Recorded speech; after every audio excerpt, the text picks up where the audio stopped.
Okay, joining me now, we have the Senate Democratic Transportation Chair, Scott Dibble, and the Republican lead on transportation, Senator John Pederson.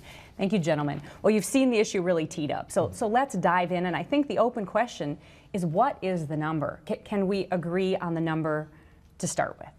Well, I agree with the governor, so I think he's done a pretty good job. We expected that. Yes. Well, and the governor's number doesn't come out of thin air. It, of course, comes as a result of some analysis that's occurred over the course of a number of years. This is a similar number that we talked about in 2008 when we passed a very small transportation package, and we said we're going to be back sooner rather than later. We're not going to wait another 20 years to pass what we need to do. We have the Transportation Finance Advisory Committee report that kind of gives us the guidance on these numbers. Senator Pederson, Senator Dibble agrees on the governor's number. That's over $10 billion. Yep, I do not. We do not. You know, it's pretty clear, even within the Transportation Advisory Committee report that Senator Dibble referenced, there's really even 3 different scenarios within that report. And certainly what the governor and Senator Dibble are latching onto is the Cadillac plan. You know, and I think what Minnesotans said in the last election is that they're concerned because the current legislature, the DFL governor and the DFL majorities raised more money than they needed, Mary. They raised 50% more. We have a $1 billion surplus right now, and I think what Minnesotans are concerned about, we're happy to fund transportation, but we just don't want to raise more than what we need. Fund transportation at what level then? What number? Well, we're still working on that. The House is in the driver's seat. You know, as you know, the House took over. Is $5-6 billion the ballpark, not the 10, 11? What do you think is the ballpark? Well, that's the hard part right now. It's pretty easy to get to kind of that $280 million mark through existing revenue, through things that Minnesotans think ought to go directly to roads and bridges. For example, a huge number is the sales tax on everything related to vehicles, tires and auto parts and body work. All that money, the sales tax on that work on your car goes into the general fund. If you walk into any coffee shop in Minnesota and say, hey, do you think the sales tax relating to your vehicle ought to go to roads and bridges? The answer is yes. How about that idea, Senator Dibble?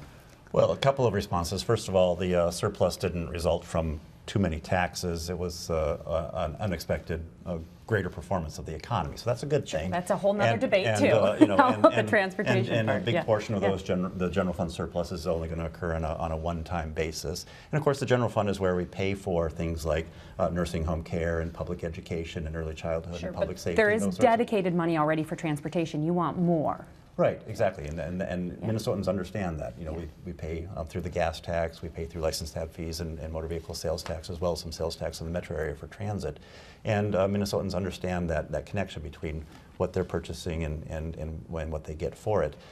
If we get into this big general fund debate, then we're talking about taking away from, you know, nursing home care and public education. Are you open? You know, Republicans are going to be reluctant on new taxes and tax increases. If that's the only way you get it done, are you open to this idea of capturing some of that other tax and moving it to transportation? Well, you know, we have a really good plan that's really solid, that makes a lot of sense, that we can absolutely afford to do.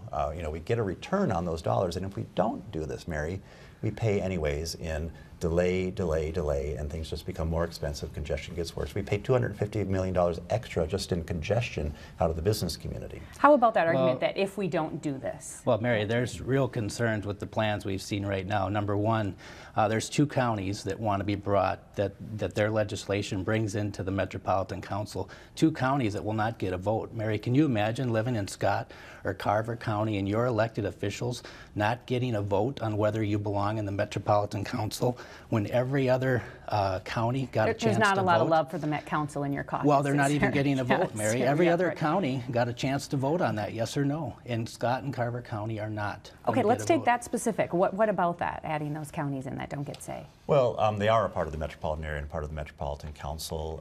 You know, and of course, legislation is just simply a draft proposal.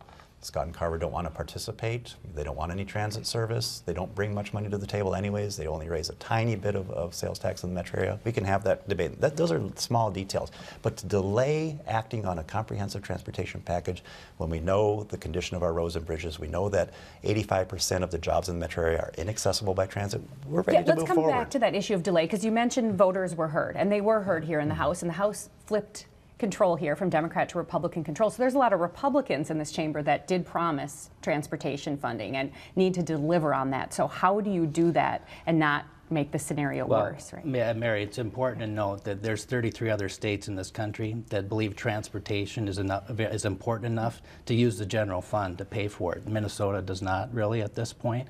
And we believe that transportation is that important. We ought to have designated sales taxes that pay for transportation and roads and bridges.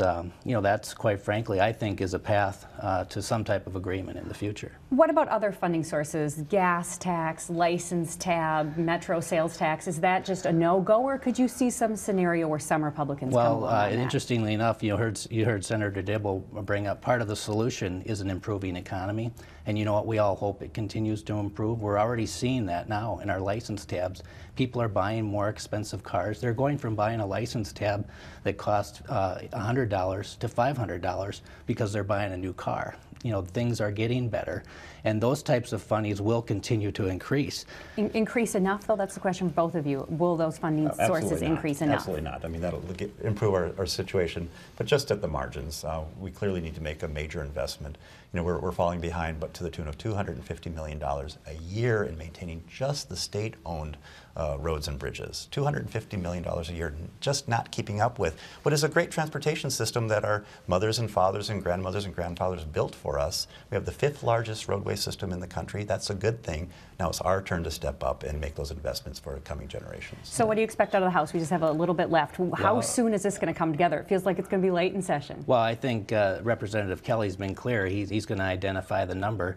You know, Mary, the problem with the gas tax, the bottom number that the governor and the Senate are talking about is 16 cents a gallon. Yep. We're going to be the highest gas tax in the Midwest. Okay, we're out of time. Thank you. Yep. Appreciate it, both of you. Thank you. Yep.